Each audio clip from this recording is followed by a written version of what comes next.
Hi viewers, DNA warm welcomes to you. The US sanctions on the Hong Kong officials are the latest outcome of the escalating battle between China and the US.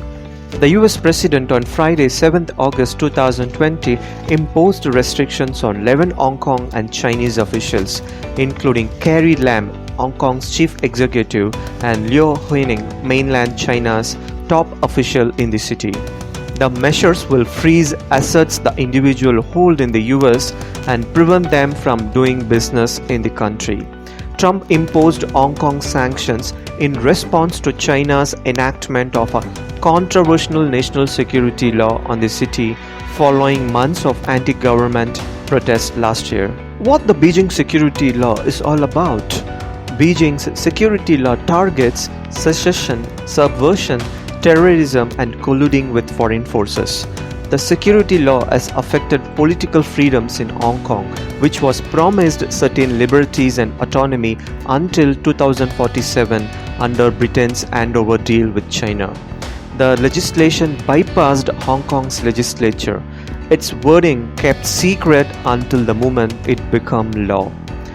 The new sanctions are the first against officials in Hong Kong and mainland China in response to the city's harsh suppression of pro-democracy protest.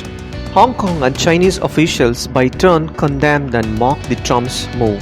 The head of China's liaison office to Hong Kong, Luo Huining, said on Chinese media that he could send $100 to President Trump to give him something to freeze as he had no holdings in the United States. In a sarcastic response posted on Facebook on Saturday, Ms. Lam questioned why in publishing her personal details. On top of it, China has also imposed tit-for-tat sanctions on 11 US citizens, including senators and other high-profile officials. Does the sanction have any impacts on the financial institutions and companies that operate in Hong Kong? Yes. Steve Tsang, director of the China Institute at London's SOAS University, said it is a real issue and it applies not only to foreign banks but to all banks, companies and international NGOs in Hong Kong. He also said if they are deemed to have violated the national security law, they are vulnerable to prosecutions by the Chinese authorities.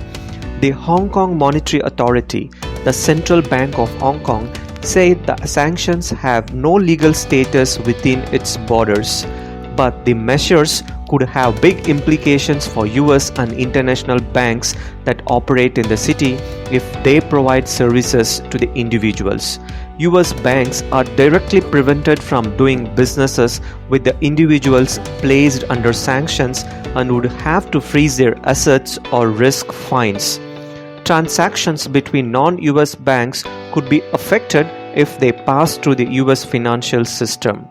International transactions largely conducted in dollars are often settled through correspondent banks based in the US. Experts suggest that banks could avoid any impact if they keep their relationships with the individuals placed under sanctions completely outside of the US financial system and do not cause any other American institutions to deal with them. In Hong Kong, lawyers working for the lenders have been busy. Their clients have grown increasingly alarmed by two pieces of legislation that could radically alter how they do businesses in the semi-autonomous city. The US Office of Foreign Assets Control refers to a so-called 50% rule, which says that any company more than 50% owned by individuals placed under sanctions would be unable to participate in the US financial system. It means these companies cannot use the US dollar for any of their transactions. While growing tensions between the US and China are likely to make Hong Kong less attractive in many respects, there are also several reasons why the city may remain popular with foreign businesses. Many Western companies have picked Hong Kong as the location for their regional head offices, covering China as well as countries spanning Japan, Australia, Indonesia and India. There are more than 9,000 overseas and mainland Chinese companies operating in the city according to the 2019 annual survey of companies in Hong Kong, with parent companies located outside Hong Kong. that number rose by almost 10% between 2017 and last year. Of those firms, more than 1,300 are US companies, with around 85,000 Americans living in Hong Kong. Hong Kong is one of the world's leading financial centers, with a stock market valued at 37.9 trillion Hong Kong dollar, which is 4.9 trillion US dollars as of the end of June. What's your thoughts about sanction and foreseen impact?